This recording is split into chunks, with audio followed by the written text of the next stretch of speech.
이 곡물을 도정하지 않은 통곡의 형태로, 현미나 통밀의 형태로 드시는 것이 중요합니다. 통곡을 자연식물식은 많이 드시더라도 건강을 유지할 수 있고 암을 예방할 수 있는 그런 좋은 식사가 됩니다.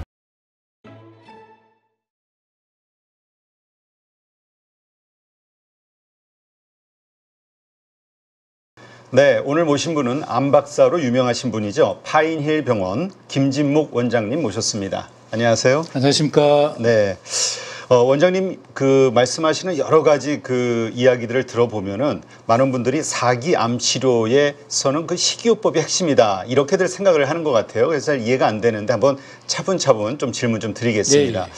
먼저 사기라고 하면은 저희가 보통 말기라고 생각하는 그 단계의 암 상태라고 봐야 되는 건가요? 원래 처음 암이 생겼을 때 그걸 원발암이라고 하고, 네. 이게 이제 다른 장기로 가면 전이암이라고 그렇게 합니다. 그래서 원발암이 제자리에서 커져서 주위로 이제 침범을 하게 되면 2기나 3기가 되고, 이제 혈관이나 림프관을 타고 원격으로 먼 장기에 이동하게 되면 4기암이 되는 거죠. 네. 그런데 이 4기와 말기암은 전혀 다른데, 사기암은 그래도 항암 치료든 방사선 치료든 뭐든 치료가 남아있는 상태를 사기라고 하고, 치료가 이제 완전히 소진되어서 더 이상 해볼 바가 없는 그런 환자를 말기암이라고 합니다. 네. 그러면 제가 잘 몰라서 좀 우문 같습니다만 4기 다음 5기, 6기 어느 정도가 말기의 상태라고 봐야 되는 건가요? 말씀 잘 하셨는데 4기 다음에는 5기가 있습니다. 그런가요? 그래서 아무리 사기라 하더라도 완치될 수 있는 길은 얼마든지 있고, 또 본인이 얼마나 의지를 가지고 잘 하느냐에 따라서 완치될 수 있으니까 절대로 낙담하지 마시기를 바랍니다. 네. 근데 이게 4기 정도면 아까 말씀하신 대로 전이 상태가 아까 3기, 2기라고 그러셨나요? 예, 2기, 3기. 2기, 3기. 근데 저희가 그냥 상식적으로 알고 있는 거는 전이가 됐다라는 거는 상당히 심각하다는 상태로 알고 있는데, 그렇다면 이 4기 암이라면 정말 좀 힘든 상황 같은데, 말긴 아닐지라도, 근데 이럴 때는 어떻게 항암 치료를 어떻게 하는가요? 일반적으로는? 원래 이제 사기암은 수술이 안 되죠. 그렇지만 대장암이 간이나 폐로 전이됐을 때는 수술을 합니다. 요즘 굉장히 많이 하고 있는데, 그 경우를 제외하고는 사기암일 때는 항암이나 방사선밖에 안 되죠. 그런데 이제 수술 후에 만일에 항암을 하게 된다면 그걸 보조적 항암 치료라고 하고, 보조적 항암 치료는 횟수가 딱 정해져 있습니다. 4번, 6번, 8번 이런 식으로 딱 정해져 있고, 그 횟수가 차면 치료가 종료가 됩니다. 그런데 사기암일 때는 보조적 항암 치료가 아니고 완화적 항암 치료.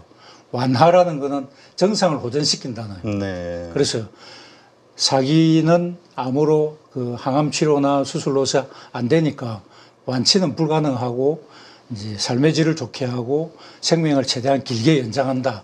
그런 의미로 완화적 항암 치료라고 합니다. 이 항암 치료는 그러니까 주기가 어떻게 되는 겁니까? 한 번 받을 때 저희가 잘 몰라서 약은 하루에 3번 먹고 네. 주사는 하루에 1번 맞는 것 같은데 항암 치료는 일반적으로 이제 단일 항암제 요법, 이제 단제 요법이 있고 이제 복합요법이 있는데, 단일 항암제를 쓰면은 그거로 잘 들으면, 네. 약은 여러 가지 쓰면 부작용이 많아지니까 하나만 쓰면 최고 좋겠죠. 그렇지만 이제 모든 항암제는 부작용이 있기 때문에 그 부작용을 좀 약화시키기 위해서 여러 가지 약제를 조금씩 섞어가지고 그렇게 쓰면 효과는 다양하게 나타나고 부작용은 조금씩 줄일 수 있으니까 복합요법이 많습니다.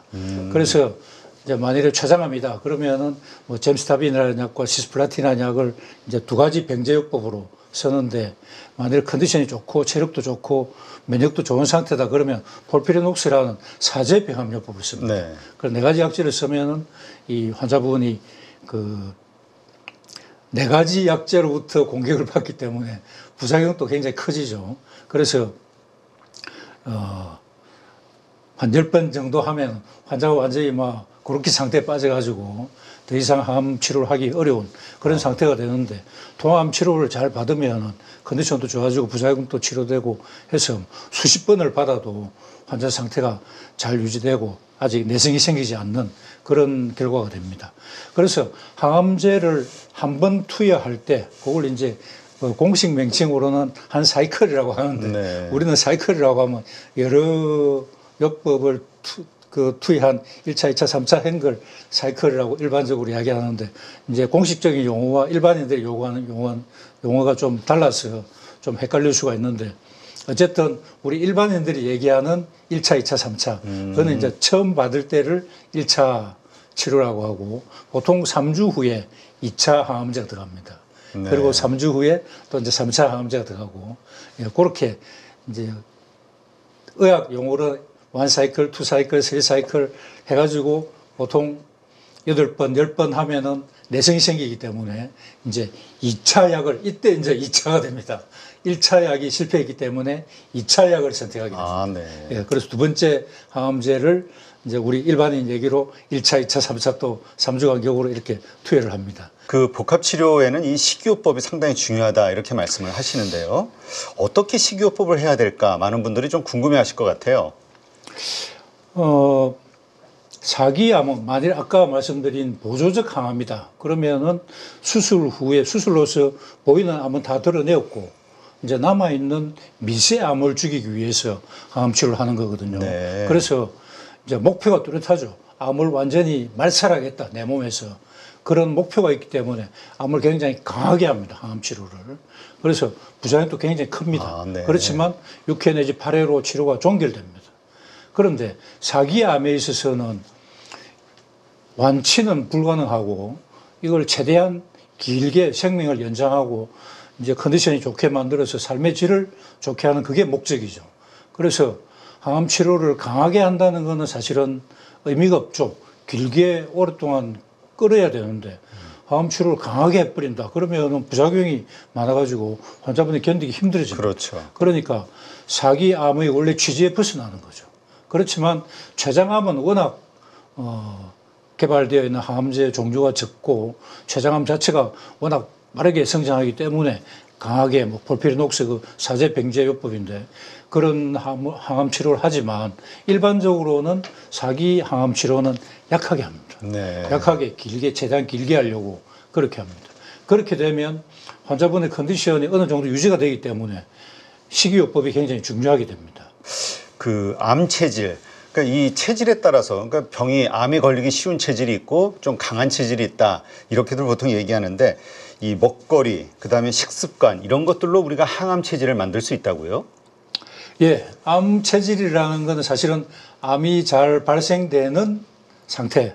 그러니까 우리 이제 의학적으로는 만성 염증이 자꾸 발생되는 상태를 얘기합니다. 네. 물론 암의 원인은 다양하지만 그 중에서 이제 만성 염증을 가장 우리가 많은 흔한 원인으로 생각하는데 만성 염증이 자꾸 생기면 이게 암으로 바뀝니다. 그렇기 때문에 만성 염증을 이제 컨트롤 해야 되겠죠. 만성 염증을 컨트롤하기 위해서는 항산화 성분이 필요합니다. 이 항산화 성분이 어디에 많은가 생각하면 항산화 성분은 비타민, 미네랄, 식물 영양소거든요. 이것들은 뭐 말할 필요 없이 채소와 과일에 많이 들어 있습니다. 그렇기 때문에 암 체질을 항암 체질로 바꾸려면 항산화 성분이 많은 채소식을, 식물식을 많이 하셔야 되는 거죠. 그런데 보통 채식이라고 하면 우리 이제 뭐 배추, 양배추, 뭐 상추 같은 그런 부성기만 그렇죠. 떠올리시는 분이 굉장히 많습니다. 그런데 식물은 잎만 있는 것이 아니고 줄기도 있고 뿌리도 있고 열매도 있고 또 과일도 있고 해조류도 식물입니다. 그래서 식물식이라고 해야 조금 더 이해가 더 확실하겠고 정확한 용어가 되겠습니다. 그런데 이제 동양은 보통 밥을 드시고 서양은 빵을 드시죠. 이 밥, 빵 다 곡류입니다. 그죠? 곡물인데 이 곡물을 도정하지 않은 통곡의 형태로 현미나 통밀의 형태로 드시는 것이 중요합니다. 그러면 통곡 식물식이 되겠죠. 그죠? 그런데 식물이라고 무조건 좋은 것은 아니고 식물을 가공해서 섬유질이 다 빠져버리면 몸에 해로운 단순 탄수화물, 그걸 이제 단순당 또는 당류라고 하는데 이것은 암의 원인 물질입니다. 예, 이런 것들은 하시면 안 되고 섬유질이 살아있는 통곡 탄수화물을 드셔야 됩니다. 그래서 통곡 자연 식물식이 됩니다. 가공을 적게 한 자연 식물식. 통곡 자연 식물식은 많이 드시더라도 건강을 유지할 수 있고 암을 예방할 수 있는 그런 좋은 식사가 됩니다. 그런데 이 양은 많이 드셔도 통곡 자연식물식은 많이 드시더라도 결코 비만이 오지 않고 통곡 자연식물식을 많이 먹었다고 암이 뭐 나빠지든지 그렇지는 않습니다만은 이 드시는 식사 시간을 조금 유의하실 필요가 있는데 보통 우리가 아침을 먹고 만일에 점심을 굶는다면 아침 식사 후 저녁 식사 시간까지 보통 한 10시간 정도 인터벌이 됩니다. 그러니까 식사 시간이 10시간이고 나머지 14시간을 공복 상태에 있게 되는 거죠. 네, 그렇죠. 예. 그런데 이 공복 시간을 최대한 길게 가져가는 것이 건강에 좋습니다. 그래서 만일에 아침을 굶든지 저녁을 굶든지 만일에 아침을 굶었다 그러면 전날 저녁부터 다음날 점심 때까지 거의 18시간 동안이 공복 상태가 되는 거죠. 그렇죠. 예. 그런 걸 이제 여러분 잘 아시는 간헐적 단식이 됩니다. 간헐적 단식은 우리 몸속에 라이소자임이라고 하는 기관이 있는데 이 라이소자임이 활성화되면서 우리 몸속 찌꺼기들을 다 자가포식이라고 합니다. 그걸 녹여가지고 처리를 해주는 그래서 우리 몸속이 깨끗하게 이제 정화가 되는 그런 작용을 합니다. 그래서 라이소자임을 활성화시키기 위해서 간헐적 단식이 굉장히 중요한데 이 간헐적 단식을 하기 위해서는 아침을 굶든지 저녁을 굶든지 해야 되는데 그 비슷한 결과이기 때문에 아침을 굶든 저녁을 굶든 비슷합니다. 그러니까 자기의 생활 패턴에 맞춰 가지고 아침을 굶든지 저녁을 굶든지 그렇게 맞춰서 하시면 되겠습니다. 네. 아, 그렇군요. 그러면은 우리가 아침 일어나서 공복에 과일을 먹어야지 좋다 뭐 이런 얘기들 해가지고 많이 드시는 분들도 있잖아요. 그냥 과일 자체도 좋은 거긴 하지만 어쨌건 18 지금 말씀하신 대로 최대한 비어 있는 상태가 길수록 좋다는 거니까. 예, 그렇습니다. 아침에 과일도 안 드시는 게 더 좋습니다. 아, 그렇군요. 예. 근데 또 어떤 분은 이렇게 얘기하시더라고요. 힘내려면 좀 고기 좀 먹어야 단백질이 필요한 거 아니냐. 야채만 푸성기만 먹어가지고 이게 과연 힘을 쓸 수 있겠냐. 어떻습니까? 고기. 근데 또 어떤 분은 그 고기 자체가 암을 발병시키는 요소라고 하는 분들도 있고 해서요. 예, 맞습니다. 암의 발생과 만성염증에 관계가 있다고 아까 말씀드렸는데 만성염증을 줄이기 위해서는 항산화 성분, 즉 비타민, 미네랄, 식물 영양소 요 영양소들이 필요하고 이 영양소들은 전부 식물에 함유되어 있죠. 그러니까 가능한 채식을 하셔야 됩니다. 하지만 항암 치료 중에는 항암 치료의 부작용 때문에 우리가 정상 컨디션을 유지하기 굉장히 힘들어지죠. 그때는 고기 생선 가리지 말고 잘 드시는 것이 중요합니다. 그래서 정상 체중을 유지하고 정상 면역력을 유지해가지고 항암 치료가 암은 다 치료를 해주니까 우리는 우리 몸만 잘 보살피면 되는 그런 단계죠. 그렇지만 항암 치료가 끝났다면 그다음부터는 채식을 하시는 것이 중요하겠습니다.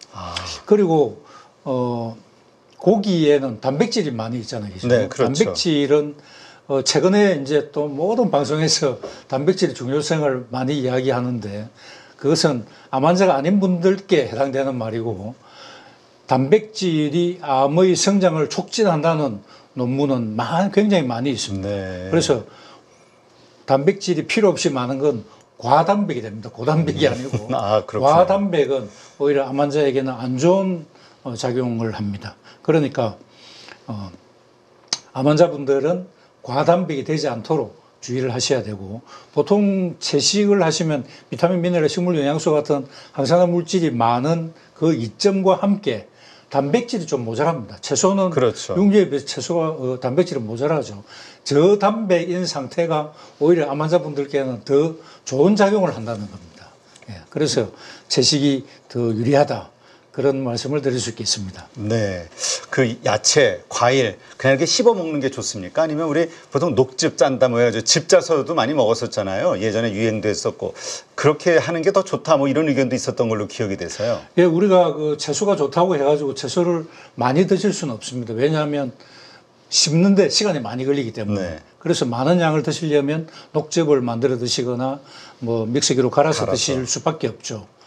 그러면 보통 일반적으로는 곡물이나 과일은 갈면은 그 섬유질이 없기 때문에 이게 빨리 흡수 분해되어 가지고 혈당치를 급속히 올리죠. 이걸 이제 혈당 스파이크라고 합니다. 혈당 스파이크를 초래하면 췌장에서 인슐린이 왈칵 분비되는데 그 인슐린 때문에 인슐린은 혈당을 처리해주는 고마운 작용도 있고 우리 암의 성장을 촉진하는 나쁜 작용이 있습니다. 네. 그래서 인슐린이 왈칵 분비되는 상황은 암의 성장을 촉진을 합니다. 그래서 혈당치를 급속히 올리는 음식을 피해야 되는데 과일이나 곡물을 갈아서 마시게 되면 혈당 스파이크가 생기기 때문에 암 환자에게는 좋지 않습니다. 그럴 때는 이제 씹어 드셔야 되겠죠. 그렇지만 채소는 그 자체가 칼로리가 많지 않기 때문에 갈더라도 혈당 스파이크를 일으키지는 않습니다. 그렇기 때문에 채소는 갈아서 드시든 녹즙을 만들어 드시든 좋지만 과일이나 곡물은 갈지 않도록 주의하셔야 됩니다. 네, 알겠습니다.